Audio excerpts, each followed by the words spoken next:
great many years of my life have been given to fighting the very things that Hitler exalts. If his teachings prevail, then I and the millions who, like me, who have fought for spiritual and political freedom, have fought in vain. So as a freedom-loving, humane people, is it small wonder that we protest against blood-curdling persecution on another continent, whether they be Jews or Gentiles, or whether they be Catholic priests or nuns or Protestant pastors. It would be shocking, indeed, if we did not protest.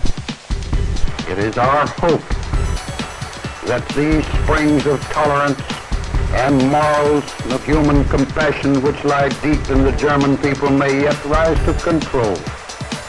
But in the meantime, it makes us fearful for the whole progress of civilization. And our condemnation of these leaders must be without reserve. They're bringing to Germany a moral isolation from the entire world.